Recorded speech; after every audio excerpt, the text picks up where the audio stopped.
जैसा कि आप जानते हैं कि एक सर्किट के अंदर रेजिस्टेंसेस को दो तरीके से कनेक्ट किया जा सकता है। रेजिस्टेंसेस को हम सर्किट में सीरीज में कनेक्ट कर सकते हैं और दूसरा पैरेलल।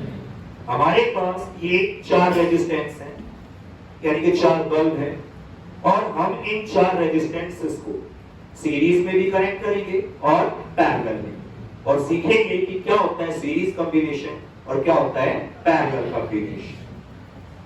तो ये देखिए आप, जो हमारे पास ये 4 रेजिस्टेंस है, इसमें जो पहले वाला रेजिस्टेंस है उसके जो 2 टर्मिनल, ये पहले वाले रेजिस्टेंस के 2 टर्मिनल।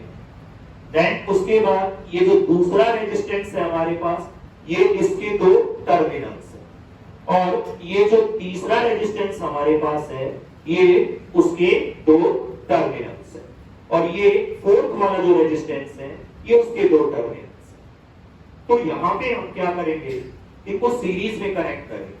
और आप सभी जानते हैं कि सीरीज में कनेक्ट करने का मतलब है, अगर मैं एक रेजिस्टेंसेस को एंड टू एंड एक रॉ में कनेक्ट कर दूं तो उस कॉम्बिनेशन को बोला जाएगा सीरीज कॉम्बिनेशन।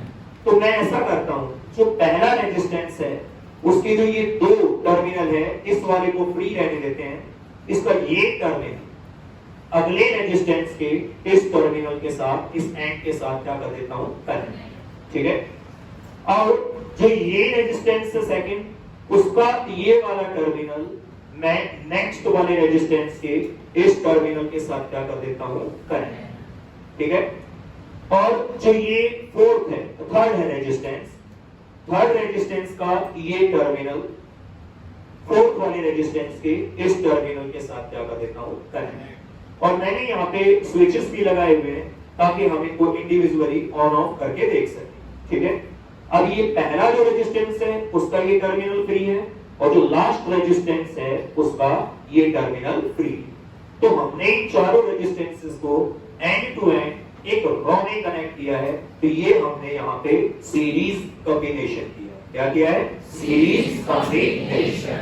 अब हम इनको जो है बैटरी के दोनों टर्मिनल से कनेक्ट करके देखेंगे और ऑब्जर्व करेंगे इनके ग्लो को कि ये कितना ग्लो करते हैं। ठीक है।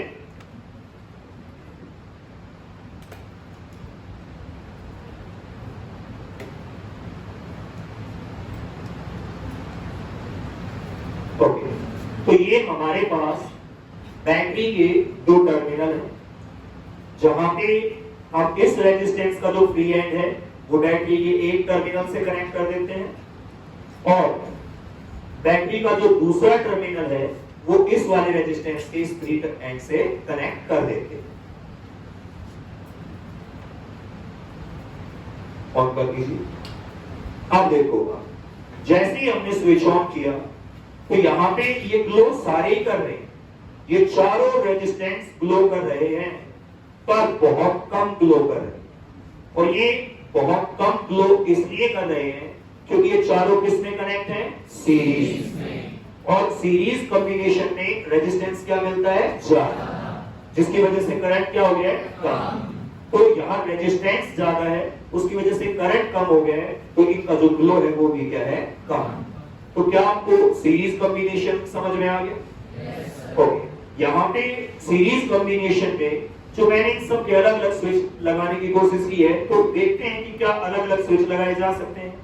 अगर मैं किसी एक के स्विच को ऑफ कर दूं तो ये चारों क्या हो गए, ऑफ। चारों ने काम करना क्या कर दिया, बंद। मान लीजिए मैं इसको ऑन करता हूं तो चारों एक साथ ग्लो करने क्या कर दिया, स्टार्ट। ठीक है। या मैं किसी दूसरे रेजिस्टेंस का स्विच ऑफ करता हूं तो ये मैंने जैसे ही स्विच ऑफ किया तो सभी ने काम करना क्या कर दिया, बंद। और स्विच ऑन करूंगा तो सभी ने काम करना क्या कर दिया, स्टार्ट। ठीक है। इसका मतलब मैं इनका अलग अलग स्विच नहीं लगा सकता। ठीक है। सीरीज कॉम्बिनेशन में अलग अलग रेजिस्टेंस का अलग अलग स्विच नहीं लगाया जा सकता। एक मेन स्विच से सभी ऑन होंगे और एक ही से सभी ऑफ होंगे। ठीक है। अगर मान लीजिए कोई एक रेजिस्टेंस भी काम करना बंद कर देता है तो बाकी सभी भी काम करना बंद कर देंगे। और आप लोगों को यह भी पहचानना मुश्किल हो जाएगा कि कौन से रेजिस्टेंस में फॉल्ट है, ठीक है, तो इसलिए जो सीरीज कॉम्बिनेशन है, अगर एक रेजिस्टेंस काम करना बंद करता है तो बाकी सभी रेजिस्टेंस भी काम करना बंद कर देते हैं। तो क्या आप लोगों को सबको सीरीज कॉम्बिनेशन समझ में आ गया? Yes sir. ओके।